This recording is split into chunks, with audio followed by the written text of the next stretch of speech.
You know, I've been thinking a lot lately about what it really means to be broken. We throw that word around so casually, don't we? I'm broken. My life is broken. Everything's falling apart. But what if I told you that being broken isn't the end of your story? What if it's actually the beginning of something extraordinary? Let me tell you about Sarah. Now, Sarah wasn't someone you'd read about in Forbes or see on magazine covers. She was just a regular person like you and me. But her story, man, it'll change how you think about failure forever. Sarah grew up in a small town in Ohio. Her dad left when she was 7, and her mom worked 3 jobs just to keep the lights on. By the time Sarah was in high school, she was already working part-time at a local diner, helping her mom make ends meet. College seemed like a pipe dream, something other kids got to do, not girls like her. But Sarah had this fire inside her.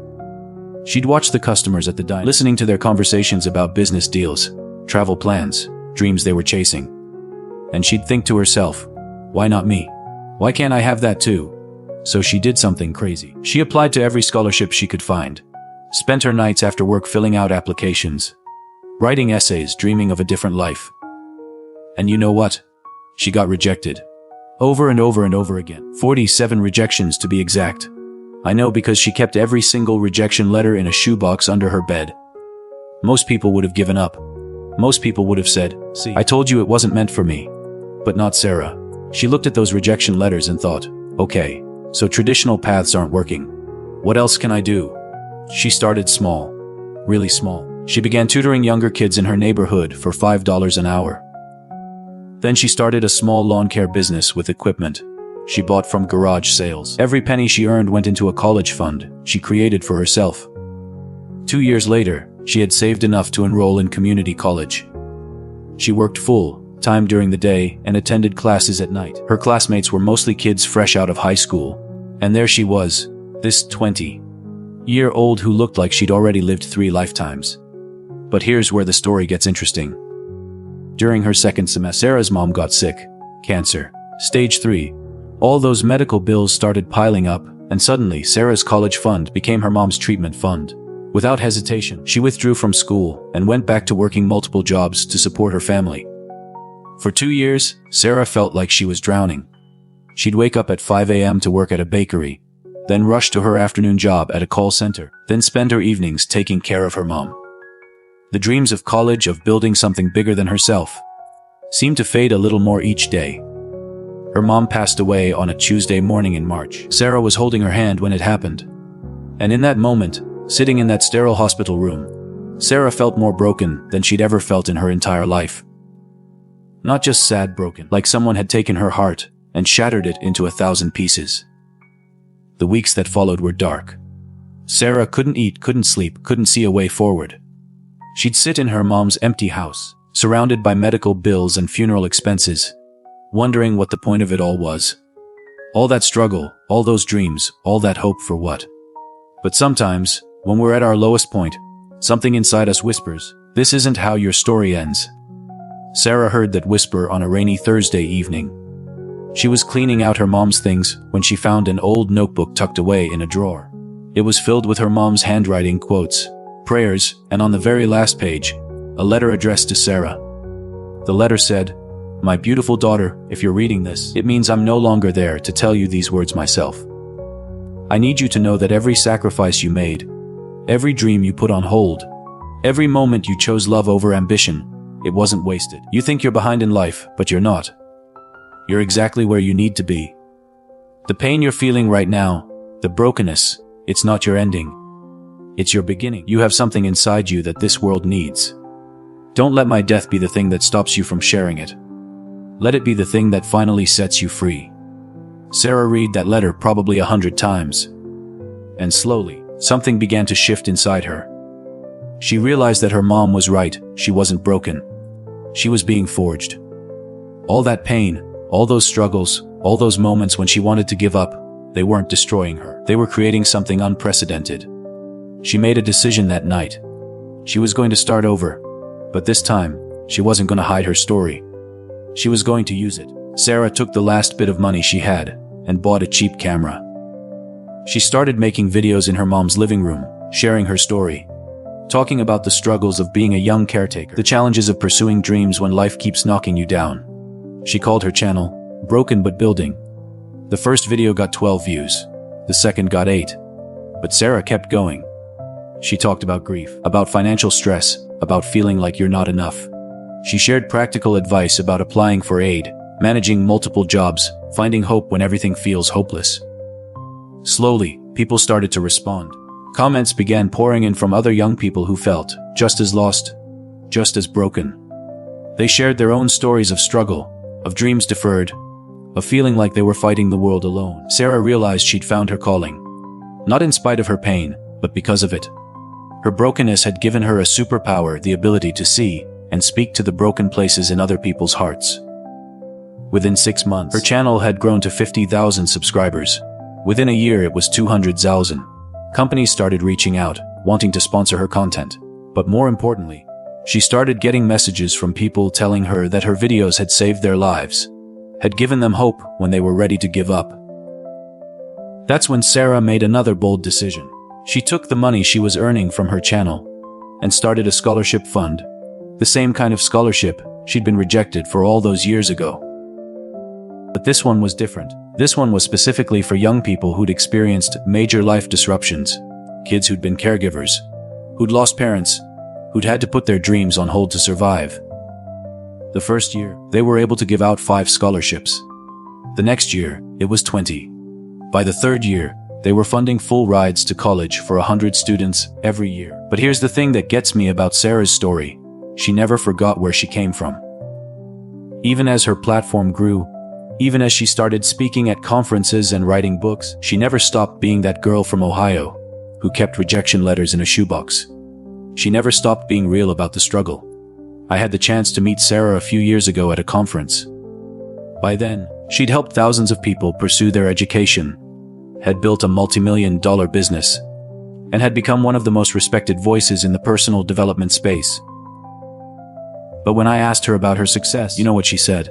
She said, "I don't feel successful. I feel useful. And I think that's better."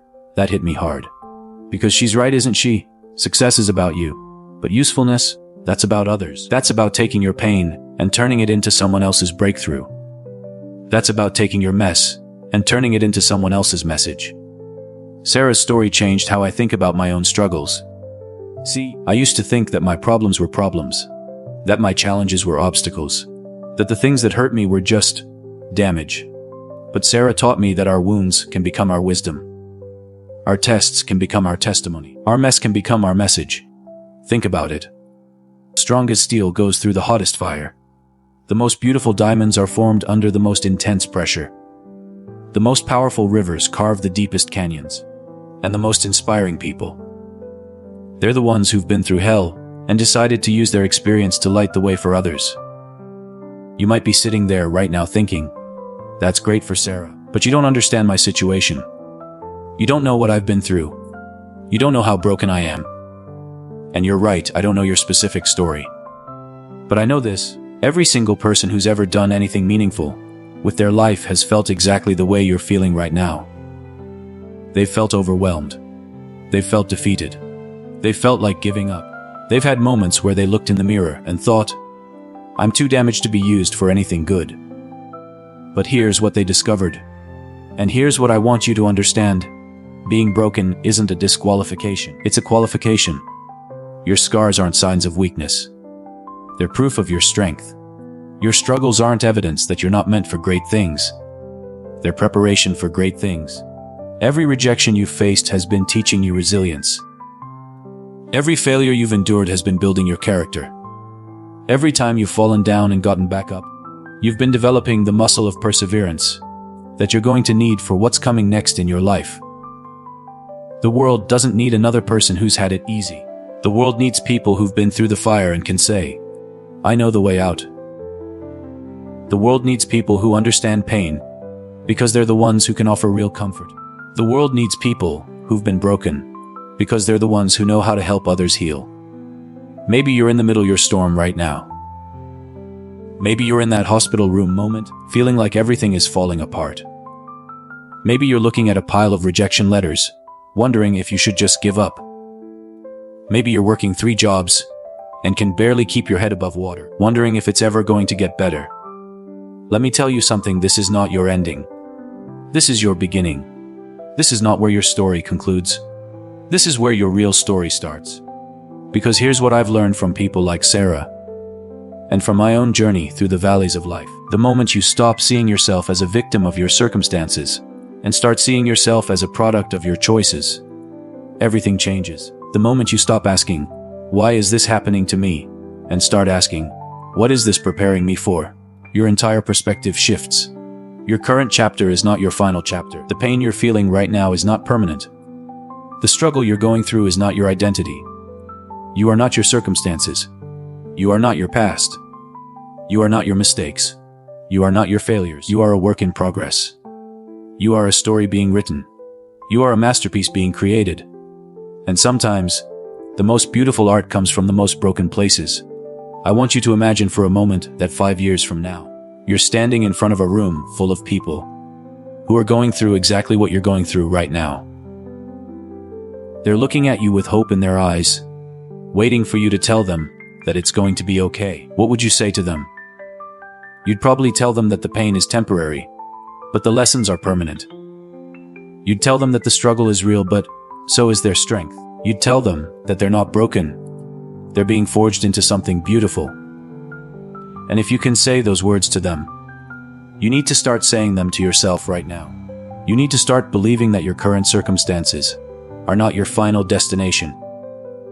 You need to start understanding that you're not falling apart, you're falling into place.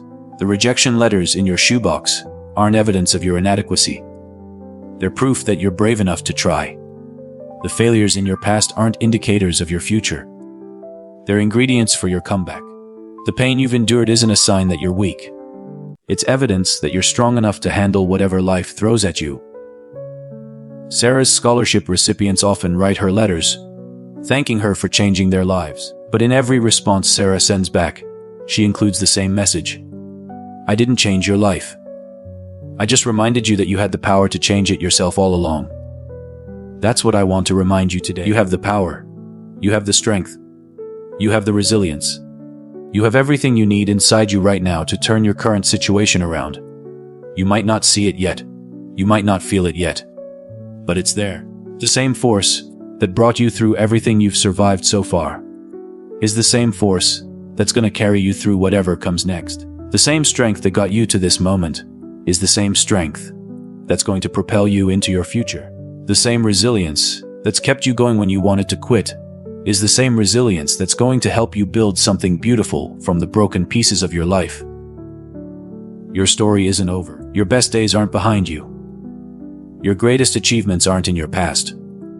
The most meaningful work of your life is still ahead of you. The people you're meant to help haven't met you yet. The impact you're meant to make hasn't happened yet. The version of yourself you're meant to become is still being created. So, take a deep breath. Look around at the broken pieces of your current situation, and instead of seeing them as evidence of your failure, start seeing them as raw materials for your future. Instead of viewing them as proof that you're not enough, start understanding them as ingredients for something unprecedented. You're not broken. You're being forged. You're not falling apart. You're falling into place. You're not at the end of your story. You're at the beginning of your breakthrough. And the world is waiting for what you're going to build from the ashes of what you've lost. The world needs your story. The world needs your strength. The world needs your voice. So stand up, dust yourself off, pick up those pieces, and start building something beautiful. Because your time is now, your moment is here, and your story, the real one, the one that matters, is just beginning.